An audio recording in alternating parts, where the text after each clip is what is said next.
చెప్పండి. ఇప్పుడు కొత్త ప్రభుత్వం ఏర్పడింది, కాంగ్రెస్ వచ్చింది. ఎట్లా ఉంది మరి పరిపాలన ఎట్లా ఉంది? ఇటు పార్లమెంట్ ఎన్నికలు వస్తూ ఉన్నాయి. ఏమనుకుంటున్నారు ఓటర్లు? ఓటర్లు ఏమనుకున్నా మేము గత 45 ఏళ్ళ నుంచి చూస్తున్నాం. కాంగ్రెస్ చూసినాం, టీడీపీ చూసినాం, టీడీపీలో పనిచేసినాం, మేము ఎన్టీఆర్తో పనిచేసినాం. కానీ కాంగ్రెస్ పార్టీ అనేది నిజంగా మాట చెప్పేది వేరు, వాళ్ళ చేతలు వేరు. వాళ్ళ దాంట్లో ఎట్లా ఉంటాయంటే గ్రూప్ పాలిటిక్స్లు ఉంటాయి. నేను చీఫ్ మినిస్టర్ కావాలంటే నేను చీఫ్ మినిస్టర్ కావాలి, నేను చీఫ్ మినిస్టర్ కావాలంటే నేను చీఫ్ మినిస్టర్. చెప్పరాసి గాడు కూడా అలా చీఫ్ మినిస్టర్ కావాలనుకుంటాడు. ఆయన కాపాడుకుంటే గవర్నమెంట్ నిలబడుతుంది. ఆయన చెప్పిన వాగ్దానాలన్నీ నిలబెడితే గవర్నమెంట్ నిలబడుతుంది. నేను ఇదైతే కరెక్ట్ చెప్తున్నా. కానీ సెంట్రల్ గవర్నమెంట్లో రావడం మటుకు చాలా కష్టం వీళ్ళు కాంగ్రెస్ రావడం. కానీ కాంగ్రెస్ రావడమే కాకుండా ప్రాంతీయ పార్టీలు కూడా అక్కడ రావు, ఇదన్నీ తెలుసు. మేము మోడీకి బీజేపీకి అలయన్స్కి కొన్ని పార్టీలు ఇవన్నీ చూస్తుంటే రేపు మెజారిటీ వీళ్ళకు రాదు, వాళ్ళకు రాదు, కొన్ని ప్రాంతీయ పార్టీలు కొట్టుకుంటాయి. అంగయ్యే పరిస్థితి ఉన్నది రేపైతే పార్లమెంట్కి.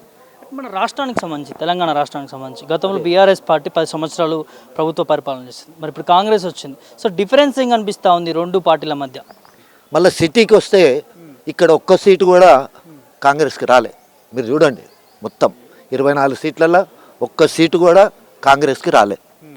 మరి సికింద్రాబాద్, హైదరాబాద్, పార్లమెంట్లో హైదరాబాద్ అంటారు, అటు పోతుంది. అది ఎట్లయినా పోతుంది. అది ఎంత కష్టపడినా ఎన్ని చేష్టలు చేసినా 1962 నుంచి పోతున్నాయి. సికింద్రాబాద్ అనేది ఒకటి చదువు చూడరు. ఈడ ఒక క్యాండిడేట్ పెద్ద చదువు ఉన్నది, ఆయన పెద్ద మేధావి, ఇది చూడరు.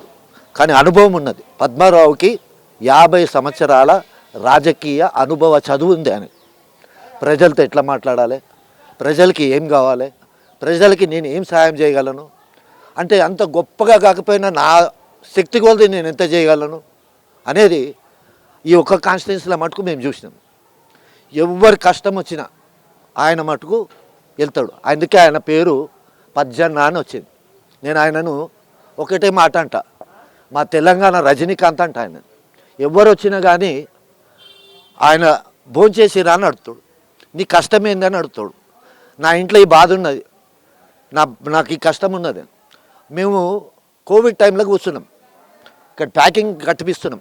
1,50,00,000 నుంచి 2 కోట్ల రూపాయల వరకు మనం పేదోళ్లకు బియ్యం ఇస్తుంది గవర్నమెంట్. మరి మిడిల్ క్లాస్ వాళ్ళని మనం అర్థం చేసుకోవాలి, వాళ్ళ పరిస్థితి ఏందని. మిడిల్ క్లాస్ వాళ్ళ కోసం టోటల్ 15,000 ప్యాకింగ్లు చేశాడు.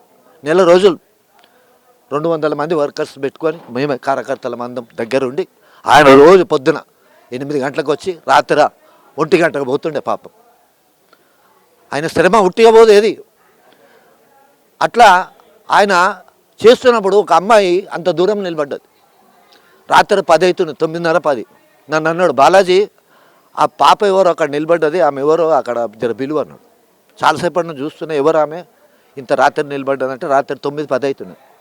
ఏమమ్మా ఇక్కడ ఉన్నామంటే నై సాబ్ మై ముస్లిము, మే తోడ తక్లీఫ్ అయి సాబ్ సే బాత్ కర్తూ అంటే తీసుకొస్తే ఆ పాప కష్టం ఏంటంటే తండ్రి క్యాన్సర్తో బాధపడుతుండు, హాస్పిటల్లో పట్టించుకుంటలేరు, ఏం తెలియదు. ఎక్కడ ఉంటుంది ఆమె? గచ్చిబౌల్లో ఉంటుంది ఆ పాప. గచ్చిబౌల్లో ఆడ చెప్పిర్రంట ముస్లిమ్స్, అమ్మా కోయి ఎమ్మెల్యే తుమ్కు కామ్ నహీ కర్తా, కోई एमपी तुमको काम नहीं करता, एक ही एक है ये शहर में, मास लीडर है वो, उसका नाम पज्जना बोलते, पद्माराव, सिकंदराबाद కాన్స్టిట్యున్సీ में रहता, उनसे मिलो आपका काम हो जाता అని గట్టిగా చెప్పారంట. ఆ పిల్ల 2 రోజులు తిరిగి ఆఖరికి వచ్చి ఆ రోజు నైట్ కలిసింది. కలవంగానే నేను చెప్తున్నా, నేను అక్కడనే ఉన్నా. గోపాల్ పిఎన్ పిలిచిండు, ఇన్స్ట్రుమెంట్ వేయించిండు. పొద్దుగాల సాయంత్రంకి అంతా మొత్తం తయారైపోయింది. నెక్స్ట్ డే సీఎం ఛాంబర్కి ఫోన్ చేసిండు. నెక్స్ట్ డేనే చెక్ ఆమెకి ఎంత కావాలి? 4 నుంచి 5 లక్షలు కావాలి. కానీ మీ సీఎం రిలీఫ్ ఫండ్ 3 నుంచి 4 లక్షలు, 2 లక్షలు ఎట్లా వస్తుంది? కానీ అన్న ప్రెజర్ చేసి ఎట్లా ఇవ్వాలి? తండ్రి కోసం రాత్రిపూట వచ్చింది. ఆ పిల్లలు 3 ఆడపిల్లలు. ఆ తండ్రి ఏమైనా అయితే వాళ్ళ కుటుంబం చిందావందరం అవుతుంది. ఎట్లయినా చేయాలని ఛాంబర్కి అక్కడ ఫోన్ చేసి 5 లక్షల చెక్ ఆ పిల్లకి తెచ్చి ఇచ్చిండు. మా కళ్ళల్లో నీళ్ళు వచ్చినాయి. ఆయనకి సెక్యులరిజం అంటే ముస్లింలు, క్రిస్టియన్లు, క్రైస్తవులు ఏది లేదు ఆయనకు. ఆయన మానవత్వం అంతే. అది ఆయన ఉన్న గొప్పతనం అంతే. మతము అనేది సెక్యులరిజం ఏం రాసిండు అంబేద్కర్? సెక్యులరిజం అంటే ఏంది? భారతదేశంలో అందరూ సమానంగా బతకాలి, అందరికీ సమానతమైనటువంటి న్యాయం జరగాలి. ఆ న్యాయాన్ని ఆయన ఎప్పుడు కూడా ముస్లింలను మర్చిపోడు. వాళ్ళు కూడా అంతే ప్రేమిస్తారు. హైదరాబాద్లో మా సికింద్రాబాద్లో మటుకు ప్రతి ఇంట్లో తన తండ్రి లెక్క చూసుకుంటారు, ఒక అన్నదమ్ముడిగా చూసుకుంటారు. మా ముస్లిం ఆడబిడ్డలు అయితే ఆయన రాగానే ఏ కష్టమన్నా చెప్పుకుంటారు. ఇవాళ చెప్తున్నా, ఒక ట్యాంకర్స్ మాకు ఒకప్పుడు డివిజన్కి 3-4 ట్యాంకర్లు వస్తుండే. ఆయన 2014 తర్వాత ఎప్పుడైతే ఎమ్మెల్యే అయిండో 4 రిజర్వాయర్లు తీసుకొచ్చింది. 4 రిజర్వాయర్లు 38 కోట్లు అయింది అంతనే. ఆ 4 రిజర్వాయర్లతో ఇవాళ సికింద్రాబాద్ కాన్స్టిట్యున్సీలో ఏ ఇంట్లో మంచినీటి లోటు లేదు. ఇదైతే గ్యారంటీ. ఇవాళ బ్రిడ్జులు, ఫంక్షన్ హాళ్ళు, రోడ్లు, డ్రైనేజీలు మాకు వర్షాలు పడితే ఇదే అంబర్ నగర్, చింతబాయి, మళ్ళా మన కింది బస్తీ, ఈ నాలా వస్తుంది. ఈ నాలా నీళ్ళు అన్నీ కూడా ఇంత లోతు ఇళ్ళకి నీళ్ళు వస్తుండే. ఫస్ట్ టైం ఆయన అర్ధరాత్రి 2 గంటలకు ఇంత దిగబడి పబ్లిక్ వచ్చి చూసిండు. చూసి పైప్ లైను, ఇవాళ పైప్ లైన్స్ ఆయన వేయించింది ఎంతంటే టోటల్ 23 కోట్ల రూపాయల pipe line, municipal corporation government కలిపి. ఇట్లా నేను లెక్క చెప్తే మీకు అన్నీ కూడా 1200 కోట్లు 2 టర్ములలో, 600 కోట్లు 2014 నుంచి 19, 600 కోట్లు 19 నుంచి ఇప్పుడు 24 వరకు, 23 వరకు ఆయన ఖర్చు మొత్తం 1200 కోట్లు. ఇది కాక మున్సిపల్ కార్పొరేషన్ బడ్జెట్ 5 కార్పొరేటర్లు టీఆర్ఎస్ పార్టీ, 5 వాళ్ళే. ఎందుకు ప్రజలు ఆదరించారు? ఎప్పుడు కూడా పనిచేస్తాడు ఆయన. మంత్రి అయిండని ఛాంబర్లో కూర్చోలే, అహంకారం పడలే. సీదా కాన్స్టిట్యున్సీలోకి వస్తుండే, కాన్స్టిట్యున్సీలో కూర్చుంటుండే. కాన్స్టిట్యున్సీలో ఒక చిన్న రూమ్ అయినా పర్వాలే, పొద్దున వచ్చి రాత్రి పోతుండే ఆయన. నేను మంత్రి అయిన గర్వం లేదు, ఏమైనా ఉంటే మంత్రికి ప్రోటోకాల్ ప్రకారం పోతుండే, సీదా మళ్ళీ సికింద్రాబాద్ కాన్స్టిట్యున్సీకి వస్తుండే. ఇంటికి కూడా పోకపోవు, భోజనం కూడా చేసిందా లేదా మాకు తెలియదు. అడుగుతుంటే ఏముండని భోజనం పని ముందు అన్నట్టు అంటుండే. అంత మంచి వ్యక్తి, అంత మంచి వ్యక్తిని పోగొట్టుకుంటే ఇప్పుడు ఉన్నారు 3 క్యాండిడేట్లు. ఇప్పుడు దామని నాగేందర్ది అందరు తెలుసు, ల్యాండ్ గ్రాబర్ అని. ఇప్పుడు పబ్లిక్ ఎవరికైనా తెలుసు. పార్టీలు జంప్ జలాని అని, ఈ పార్టీ వస్తే అల్ల జంప్ అవుతాడు, మళ్ళీ అల్ల రాజీనామా చేసి అల్ల నిలబడతాడు, మళ్ళీ అల్ల ఓడిపోతాడు, మళ్ళీ ఖాళీ ఉంటాడు. అవి ఒక తలతిక్క ఆలోచనలు. మరి అది ఎందుకు చేస్తాడంటే ఏమో తెలియదు మనకు కూడా.